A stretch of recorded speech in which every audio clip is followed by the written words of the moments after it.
Unlock the power of your mind. This is Provocative Enlightenment with Eldon Taylor. Thank you for joining us today and welcome. This is an hour dedicated to understanding a little more about ourselves, our beliefs, and how we approach enlightenment. Indeed, an hour devoted to learning something more, not just about the world of shoes and chips and sealing wax, but about how, what, and why we think as we do.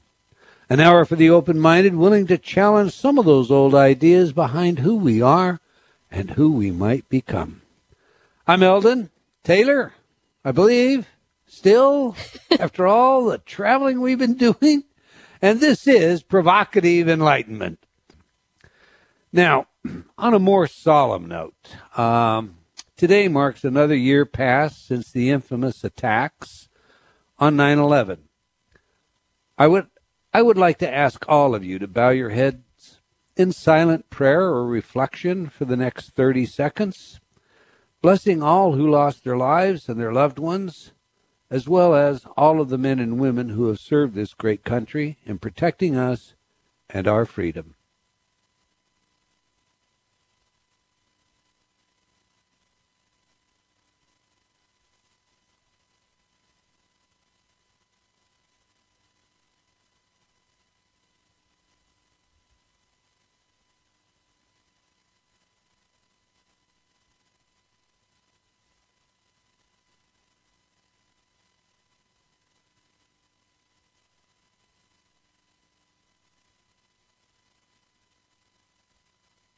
All right. Every week I read some of your letters as our way of paying respect to the very important role you play in making this show successful. Nancy wrote, "Love your Hay House show." Well, thank you, Nancy. Judy wrote, "Hi, Eldon. I attended your session on When What You Believe Matters at the I Can Do It conference in Washington, D.C. this past weekend. Thank you so much for the very important work. I've already found myself in response to knee-jerk reactions asking, is this really my thought, thinking, or is this what I've allowed myself to believe is me? I even returned a necklace to the mail yesterday, recognizing that, one, I really bought it out of a belief in materialism, consumerism, certainly not need, and two, it wasn't even me, the real me, in terms of my own personal style. I was literally buying into someone else's definition of what I should be, what I should look like, rather than making my own sound decisions about who I am and how that should be reflected in my life. Small examples of the influence of your work, I know, but one must start somewhere on the journey to reclaim our mind. I purchased your books, What If? Love that title, by the way, and I Believe, and I am really looking forward to reading them both.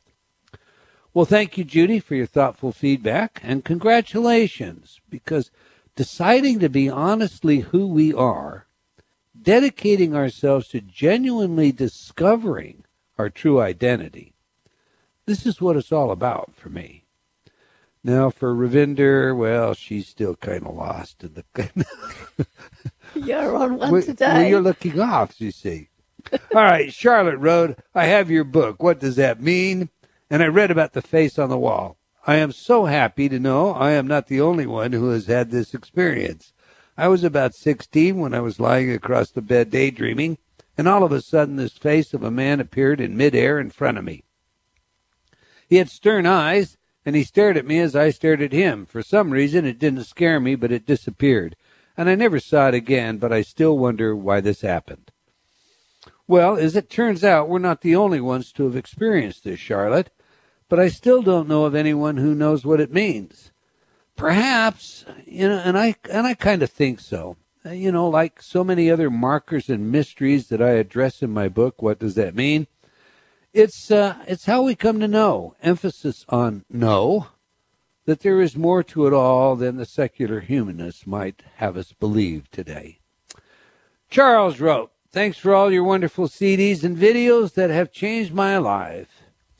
Yulia wrote, in the morning I wake up a different person because I've memorized my inner talk affirmations during my sleep. No matter how things went the day before, I know that I will always wake up with a more positive outlook, and this is because of inner talk. This is my version of sleep learning. Well, good for you, Yulia. That's a perfectly good way to use the programs, isn't it, Rav? Yes, it is. You're not paying any attention again. I'm actually chatting in the chat room about the inner talk and the fact that I still use them daily, every single day. And that's what I just put up in the chat room. So you really room. are paying attention. You're just looking like you're dazed over. You know, I'm probably it's a good thing this isn't too. on television, isn't it? Shannon wrote, I so enjoyed reading I Believe and look forward to reading more. We'll share for sure. Thank you, Shannon. Lewis wrote, I am a registered mental health counselor in Florida, and I have personally benefited from several InnerTalk products. And Gladys wrote, you are so wonderful. I love your show, and I love you. Well, Gladys, we love you and all of you out there right back. All right, that's all the time we're going to take for letters today, but I do invite you to opine by sending your email to eldon@eldontaylor.com or by joining me on Facebook. We can't get all of your letters on the air, but they do impact our programming, and once again, I thank you for your feedback and continued support. Now to today's show, Life Without Limits. Think about that. What does that truly mean? Is it meant to be literal? Do you believe that it's possible for you? Really you, to have control over the forces of nature. Ravinder, do you believe it's possible for you to have control over the forces of nature? I do. I'm not always sure how to access all of that. But you are now paying attention. That's good.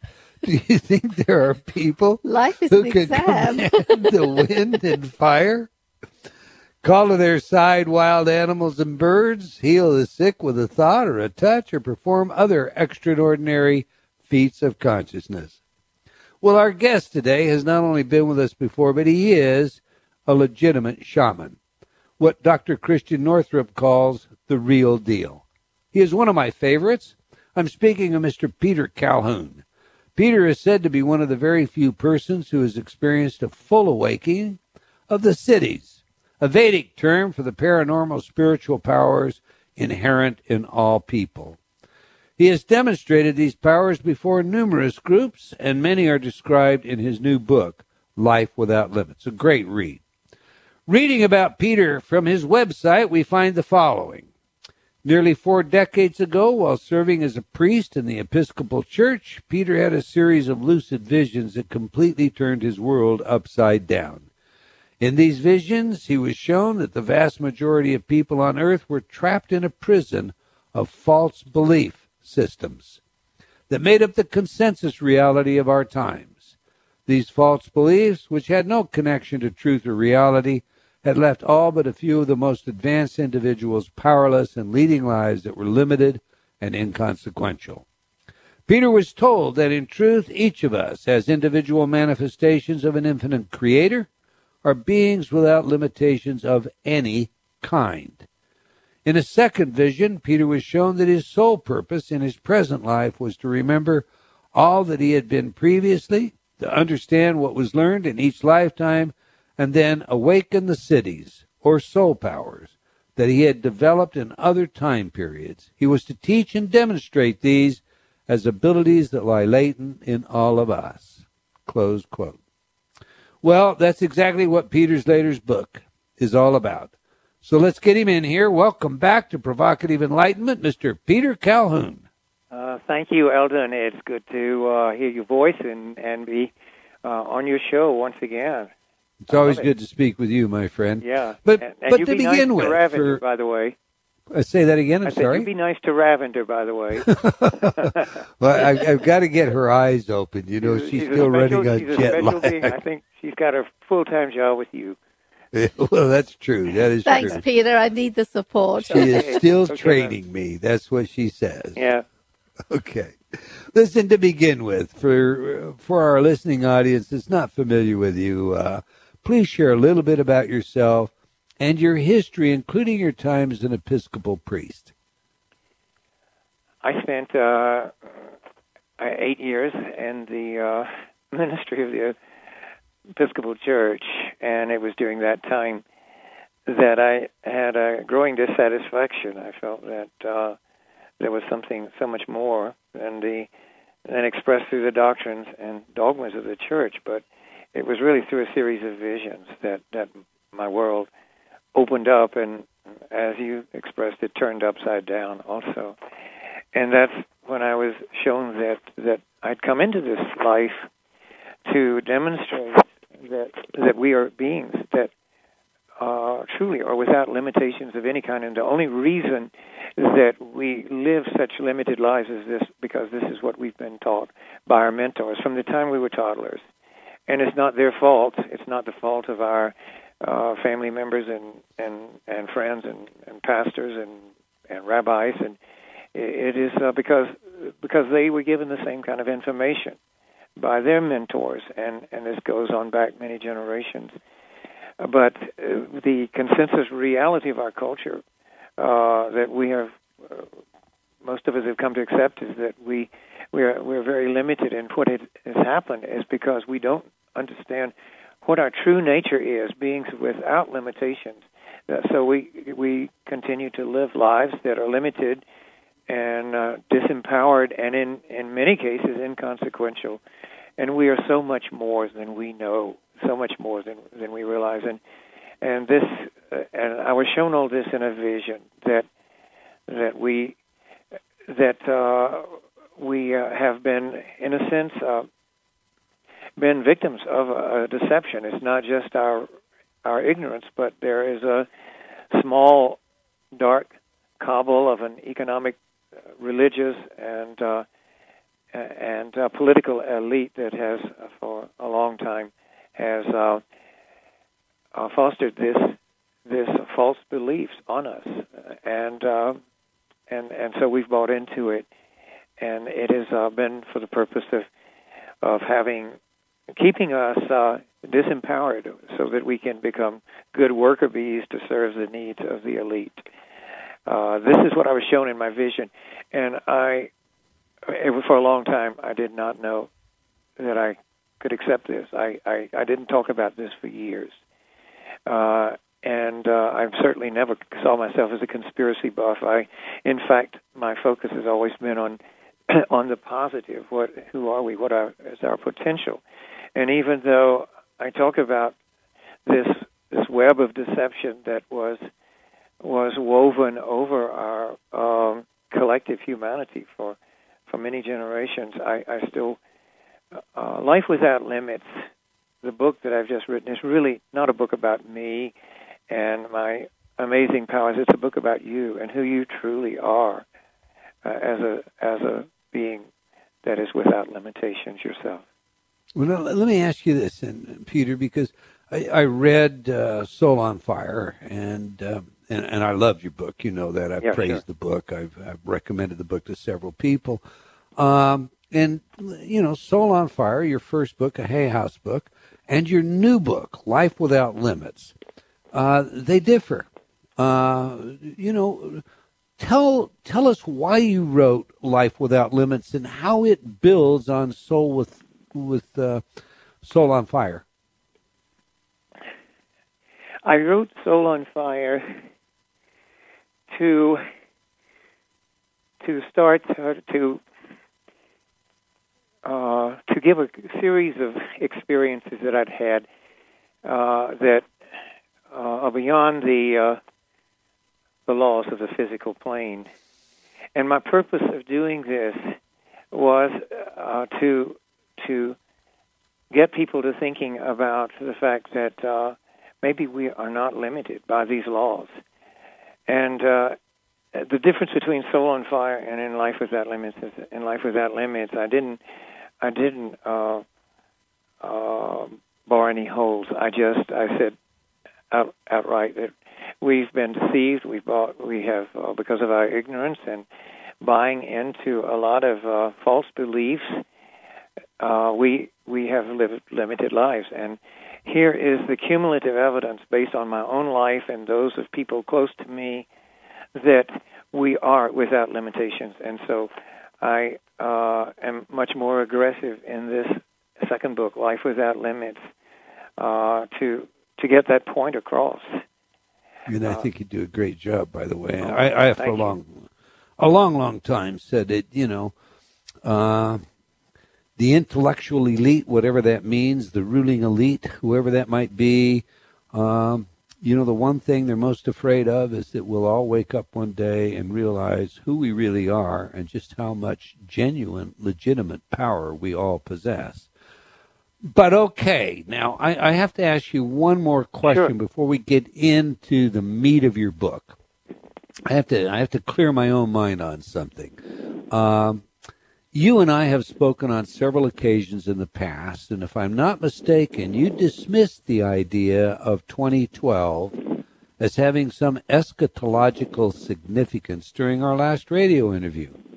Now, that said, I viewed a clip on YouTube today where you were addressing a 2012 crisis, and it sounded very much like end times to me, at least for many citizens on our planet. So, with December 21st, 2012 right around the corner, please clarify your views on Yes, this. I'll try, and I'll have to say that my own views have that were based originally on visions I had back in 1970 and 71 have become modified. At first, for a number of years, I thought we were going to have a dramatic change as the hand, ticks the midnight hour that ends this 5,000-year Mayan cycle and the beginning of the new 5,000-year cycle in December of 2012.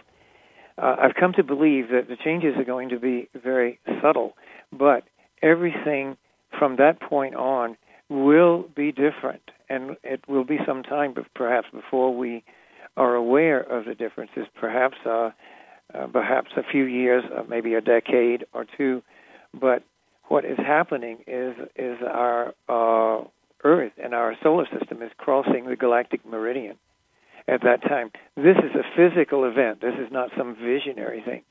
And what is happening here is that as we cross this galactic meridian, we are aligned with the energies of the galactic center. This is the great light source for our cluster of worlds and suns and in this galaxy. And so with this increase, this concentration of light, it's going to stimulate people mentally, spiritually, on every level.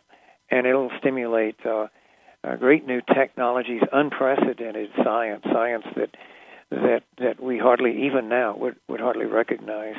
And so this will be happening, but I don't see a dramatic change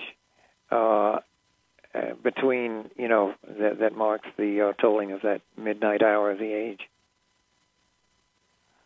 All right.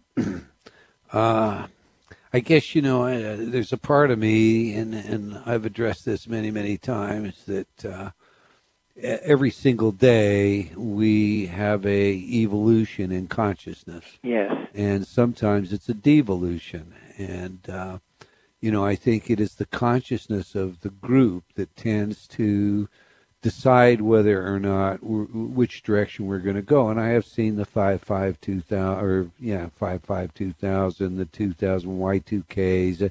When you look back in history, you have every time there's a turn of the century, every time there's a correspondent date with something Nostradamus may have predicted, there are these end of the world scenarios. And and I guess where I am is I understand what you're saying with relationship to the physical nature of what's going on, and that's somewhat akin to maybe the influence that a full moon has on the waves and the tides, and even on it's the same thing, the anatomy. But as you say, I think that this change, whatever this change is, has been coming for some time, and I'm not so sure that if we look back 5,000 years ago at the prior Mayan calendar, we certainly are pressed to come up with the kinds of conclusions that people are coming up with today. So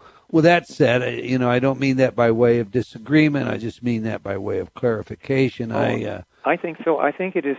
There's always a choice. The group mind is going to decide how we respond to any kind of change in planetary solar energies. And we could choose not to make a leap in our consciousness. We could choose to go on with the same old things we've been doing and making the same mistakes, I think the indication is that we won't be making that choice, but we live in a free will universe, and so it's not inevitable that there's going to be a dramatic change. Well, and I hope there are more that make the positive change than fail to, because it will be. Some will make one choice and others will make another choice, as they always have. Exactly. And some of our teachers and seers that say everyone is going to go into a state of bliss and heightened consciousness and all that goes against free will. People. Do you think the people that still want wars and still want to hoard the wealth and the power and the knowledge, do you think that they really want to go into a new age? I don't think so. So no. It's a free will.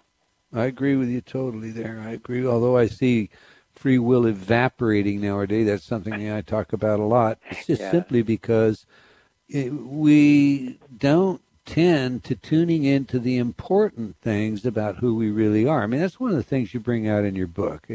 The fact of the matter is, this last weekend I showed people a film wherein a scientist, was placed in a fMRI, or was given an fMRI, and the technician literally knew what this person was going to think, what they were going to decide, several seconds in advance of them knowing. Now, when you understand that the unconscious is actually giving you your decision, and that a fMRI tech can know it several seconds before you know what it is that you're thinking, then it becomes really important that you guard what you put in your mind, that you guard the beliefs that you decide you're going to hang on to, because those beliefs are the thoughts. They're the impetus behind what your unconscious is giving your conscious. And that's how critically important they are. Peter, I want to get into the specifics of your book. I want to talk to you more about your full awakening of the siddhis and what you mean by siddhis and the counterparts, if there are any, to our Western tradition. But I'm afraid we are about to come up on a hard break. All right. So we'll hold that until after the break, and we'll get into the details of the book. I'm going to tell you the book is Life Without Limits by Peter Calhoun with his lovely bride, Astrid Gantz. It's a marvelous, marvelous book. I highly recommend it. You're listening to Provocative Enlightenment on HayHouseRadio.com, radio that goes anywhere and everywhere. Our guest, of course, is Peter Calhoun. If you're not already in our chat room, this is a great time to join in the conversation. Just go to eldontaylor.com/chat. Stay tuned. You don't want to miss what's coming up after these words from some of our friends.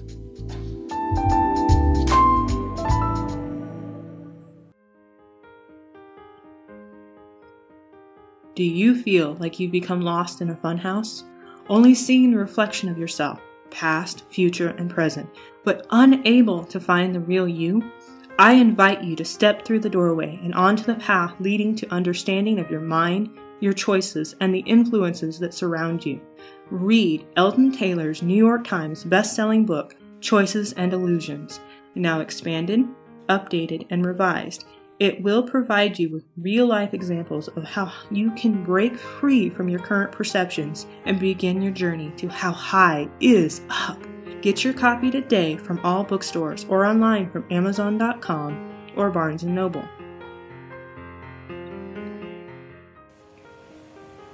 Close your eyes. Imagine your goals and dreams. What's preventing you from accomplishing them? Most often, we are our own worst enemies. I can't. I'm not good enough. It's time to reprogram that inner dialogue. Replace all those negative self-images with, I'm good. I am powerful. I can do anything. Eldon Taylor's Inner Talk patented subliminal technology does just that. Researched at numerous universities such as Stanford and by governments such as Mexico and Germany, Inner Talk has repeatedly been proven effective at changing your self-talk. Stop imagining your goals and make them a reality today. visit www.innertalk.com. That's INNERTALK.com. innertalk.com.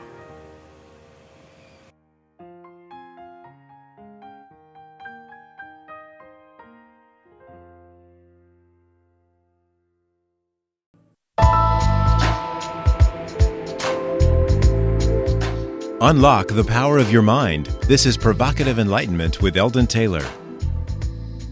And welcome back. If you just joined us, we're speaking with Peter Calhoun, and we're talking about his new book, Life Without Limits. But before we get back to today's show, I want to remind you to join me on Facebook as a friend or a fan. You will always know where we are and what's on next when you do. Plus, many announcements only happen on my Facebook pages or in my newsletter. So if you're not receiving your free copy of my newsletter, be sure to sign up for it when you visit my website. All right, let's get back to the show. Before the break, I suggested that, Peter, we wanted to get into the specifics of your book. So, tell me, what does it mean to experience a full awakening of the siddhis? And is there anything comparable to that in our Western tradition? This, of course, as you mentioned earlier, is a Vedic term for the paranormal spiritual powers that are inherent in every human being. And there is a counterpart in your shamanic traditions. It's called the command of the elements.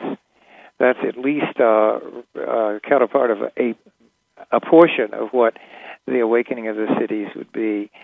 In your shamanic, in your indigenous cultures, whether in Africa, Australia, the Native American, it is believed that the goal of a shaman is to develop command over the elements. It's seen if one develops command over or control over a single element of earth or air or fire or water, that's quite an accomplishment. It's very rare indeed to have a command over all four of these elements. Some of the Eastern masters are able to do this, and in fact, the Eastern master that I look to sometimes has definitely a command over this. He was able to do the same thing I did, igniting fires that were set for sacred ceremonials, igniting the sticks, but he did it from across the world. From his hemisphere, he caused a fire to be ignited in Southern California, and so this is the siddhis then represent the soul powers within us, and it's not just the command of the power over the elements, but it is the power to be unlimited, to live a life that is without limits, and to live that life for the highest good. I think that anyone that has these powers awakening, if they misuse them, I think they probably lose that ability very quickly. But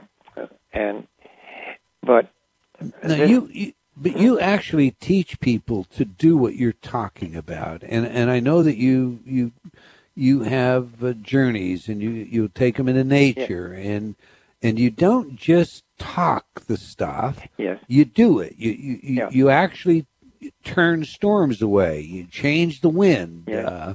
Start fires. How do you begin to teach someone to do that?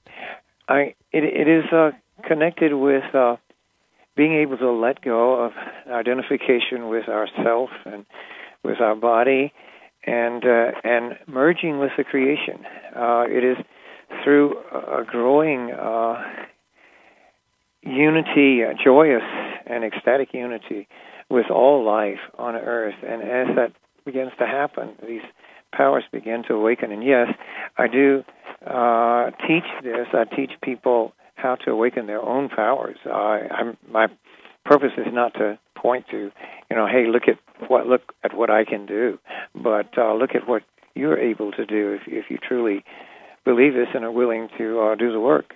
And so, yes, we've had apprentices. A number of our apprentices are able to have had experiences calling in storms to end droughts and things like that. Now, tell me, I mean, in a sense, and I know you're very aware of this, people explore psychic abilities. So you learn to read auras, or you learn to do remote viewing, or you do astral projection training. A lot of this kind of thing, I did myself. And in the process, you can get so easily distracted, so lost, so enamored, if you will, with, I'll put the word in quotation marks, power that it appears that you have, that it really leads you away from spirituality. So, and I know you're aware of that. So how do you create within a person the reverence that's necessary to be able to do these things and actually enhance their spiritual awareness, not just gain the power that is, it's just another earthly, materialistic power? Well, first, I wouldn't work with anyone that I believe or know consciously that they're into the power of it. But yes, if I see a person is into the power of it, this can be ego inflating. It can be a distraction. And there are very, very long-held traditions in Western mystery schools, in Buddhism, that you don't fool with the siddhis. They can be ego-inflating or distraction. I was told that applies for the old cycle. With the new cycle we're entering, there are many people that have evolved to the point where they are ready to accept who they are and to awaken these abilities and use them for the highest good. And so I say, first of all, this has to come from the heart. It has to come from your heart-feeling nature, not from the ego of the personality. And so if you have vested interest in this, that are egotistical, then don't do it. Don't do it, because it can either backfire on you or it's just not going to happen. I say that we're on a path toward joyous and ecstatic union with all life on this earth, and as we begin to experience this growing unity with life around us, it seems that these begin to awaken in a very natural way. We give techniques to help, speed up that awakening, but it just doesn't happen unless somebody is able to come from that heart nature and let go of their ego. Let me ask you this. I mean, maybe this is a far stretch, but sure. Is this awakening of spiritual powers related in any way to, what Jesus said, all that I have done, you shall do and more? That is exactly it. And in fact, that was the theme of my first book. I used that quote. And while I was in the church, I was haunted by this passage in Scripture. And I said, why has no one tested this? I'm not a scientist, I'm a shaman, but I've got enough of a scientific mind to say we should test these things out and prove them or disprove them. So I set out to prove or disprove this. I consciously, from that point on, it seemed that the script had already been written, and one thing after another would happen. You and I were talking before the break about what I tend to think of as brainwashing, what merchandisers call brand washing, and you covered basically that you're not a conspiracy buff, but there is this elite, etc. Can you give us some examples of what you think are the great false beliefs that have been sold that people subscribe to? Yes, I can. And of course, the central to this is the whole idea that we are limited beings. But I would say it falls in the secular and the religious camp. For example, in the secular camp, it is we take this. This is secular and religious because it's a scriptural thing. We take the scriptural injunction in Genesis to subdue the earth and have dominion over the cattle of the field, the birds of the air, and so on, to lord over them. And people have taken this as an excuse for exploitation of the earth, and that single passage in the opening chapters of Genesis is behind a lot of the environmental crisis we have today. So it's been used as a means of, for greed and a means of exploitation. That actual passage was never originally there. It was put in later by it was a patriarchal insertion, and the scriptures have many of these insertions that were made by the patriarchal groups over the centuries. Yeah, and they continue. I can remember as a child reading a King James version, Old Testament, Book of Exodus, and Moses is transfigured, and there's this comment that comes directly behind it that said, "And we believe this to be true." And I thought, now who said, "And we believe this"? I thought Moses wrote this, And in later versions, the "and we believe this" disappeared, Yes. So the revisionism is ongoing in that sense. Peter, lots of questions come to my mind as I read your book, and I try to thoroughly understand, the message, the spiritual message. And I do get your belief that, we should be embracing the earth, in a joyous, ecstatic way, and all life on it. In fact, I'll have you flesh that idea out for us, maybe as you give me the answer to this. But what occurred to me is, when you're calling the animals or the birds to you, and you're experiencing them in a sort of oneness as a part of the creation, you're experiencing, their special form of intelligence. Doesn't that kind of lead you to vegetarianism? Well, I tried vegetarianism several times, and it didn't work because I'm hypoglycemic. That's an honest answer. But I feel that these eternal truths were never intended to be made into dogmas or into rules of life. I think that's each person's free choice, and so I realized that it is that we are not required to be vegetarians at this point in our evolution. Some of us do not do well health-wise. I was one of those, and I met many that don't do well with vegetarianism. And so I encourage people to offer prayers to that animal spirit that was killed, and offer your gratitude for their sacrifice, because our animal friends have given us so much that we take for granted, and we can send that love and healing back to the animal itself that was sacrificed for us, or to the whole group soul. And this is what I try to do, and I encourage people that need meat or even prefer meat to do this. But I'm very much against coming up with dogmatic statements about such things, because I think everybody's different. I also want to say that this book, if you want to purchase it, is available on a website we created just for the book, lifewithoutlimitsbook.com. You can turn to my website there and purchase the book. The book is also at Amazon.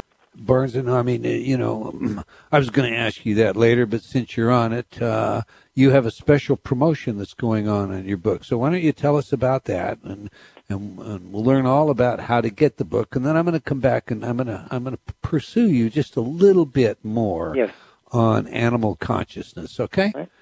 So tell everybody, where do they get the book? What's the deal? What are the gifts? What's going on? Turn to a website we created for the book called lifewithoutlimitsbook.com, or you can purchase it directly from Amazon. And the book is also available in not only in paperback, but in Kindle. Okay, now, Peter, I guess you have a special promotion going on, do you Yes, not? tomorrow. Where if they go through your website and they get the book, they have some gifts that also come with it? Absolutely. We have some gifts and bonuses, including, I think I'm giving away, we're having a drawing of 5 healing sessions or intuitive counseling, shamanic readings that I'll be giving away. I'm also doing a teleseminar, and people that sign up for our email list would be able to check in on that teleseminar in October. Okay. And it is a great book, with or without any gifts, etc. This is a book I think you very much enjoy reading. Thank you. All right, let's come back now to a minute then on this animal consciousness. When you're calling an animal to you, do you sense their consciousness, Peter? Is that a part of it? I mean, I'm forever sensing what my dog or my horse is trying to tell me. And of course, you know, I mean, I'm also very versed on how the mind can fool us. So the question of is always, is this something that I'm making up, or is it really possible that animals talk to you? It is, not only do they talk to us, but they're talking quite frequently, and animals get frustrated. Our animal friends, our domestic animal friends, can get very frustrated because we're not able to communicate with them in the way that is natural, and that's through pictures and feeling. But you can talk to your dog or your cat, your horse, by just sending a feeling of love or joy, or just a feeling that you want them to come to you, a feeling, if it's a horse, that you would like to ride, and they get that, and send the picture along with that. You can do the same thing with wild animals. We have called out of the forest, we've called numerous wild animals to us. We weren't sure that they were out there. We sensed that they were there, and then they would just come. And my wife, Astrid, has had some amazing experiences in which deer, when we were camping in the northern Rockies, deer would just come out of the woods to our little primitive campsite and come up to her and drop to their knees 10 feet away from her in total trust, just gazing at her. This has happened several times. She's had a dove come fly out of the trees and land at her feet and begin pecking at her shoelaces, and then tried to nest in her hair, and it followed us around like a little puppy dog. So animals sense that when your heart is right, they sense when you are safe and when you have that feeling of love. In fact, animals need us just like we need animals.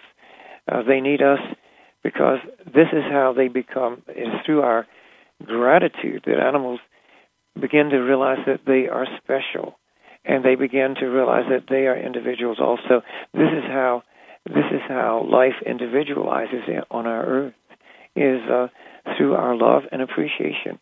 The animals and even the trees will eventually become individualized. I believe everything you just said, and that is my experience. I love to hear it. Yeah. Some marvelous animal communicators on this show have shared that as well. Now, speaking of your lovely wife, Astrid,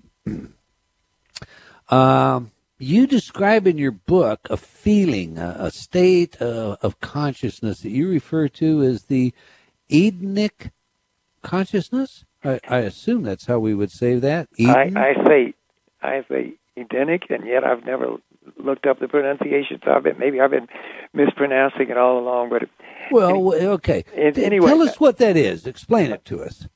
This new Edenic consciousness is connected with our return to the earth.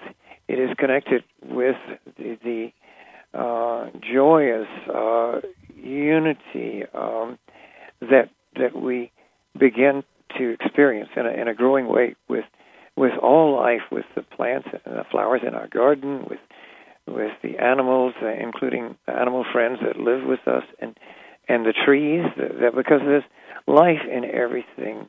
The tree spirits, the spirits of the mountains, and spirits of the desert springs, and spirits of the rivers. There's a consciousness in everything. We live in a conscious creation, and we can connect with that conscious creation, and it's something you, my listeners, can do, and it's so much easier than you think. You try it and let go of your doubts, because if you're uncertain and doubtful, animals are so sensitive, they'll pick it up right away and it won't work. But just try to go into it with a feeling of love and joy, and that'll erase your doubts, and you'll be amazed at the response. You'll have your own experiences. You won't have to read about mine. Before we duck off of that subject, I'm going to just ask you, because I loved how you put this in your book. Tell us what ascension really is. The ascension, there have been so many theories, and I cringe when I hear even some of our best teachers trying to describe what the ascension is going to be, and they see these amazing things happening, and the ascension is the real ascension for humanity is going to be with our return to the earth. And I don't mean we all go and live in the woods as our indigenous tribes did 200 years ago, but it is a return in consciousness to the earth where we live in harmony with all life. And this is one of the things that our indigenous friends like the Native Americans have to teach us, and that's how to live in harmony. When we Europeans came over, that we did not know how to live in harmony, and they found it incomprehensible that we were so separated from nature. First thing we did when we came over is cut down all the trees around us. Anyway. Right. I'm looking at, some 25 or 30 more questions that I've got sketched out here to ask you, and about 2.5 minutes to do it. So obviously we're not going to get through that, but there's such content in your book. There are a couple of things that I do want to draw out. You have a section that is called Attitudes That Keep Us in Bondage. And, I don't know what you can say about this because it's a large section, but it spells out everything from the pathology of fear, the fires of anger, the obsession of needing, the attitude of self-importance, the cult of the I, me, mine, that I just want to make sure that everybody understands this is in the book. Why did you include this? Because I came to realize it's not so much the things that we do that's going to lead to our freedom and liberation and enlightenment, but it's stop doing the things that we're doing to block it.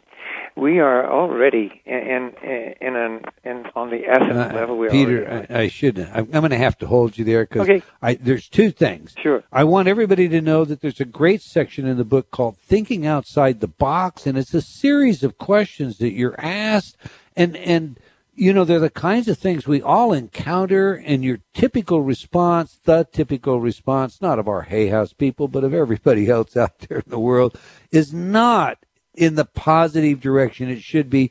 And Peter's done a marvelous job bringing these to us and showing us some alternatives. And Peter, one last thing, quickly again, your URL that everybody should go to get the book, to take advantage of this? LifeWithoutLimitsBook.com or Amazon. And of course, your website is petercalhoun.com, and you're bound to have links there or something, yes, right? But that's LifeWithoutLimitsBook.com. Do get the book. We've come to the end of another hour of provocative enlightenment. I want to thank our guests and all of you for joining us, and I hope you enjoyed our show, and will join us again next week, same time and same place. And if you have comments on our show, do let us all know. I mean, it is for you that we do this program. All right? Until next time, wherever you are in the world, remember, believing in yourself always matters.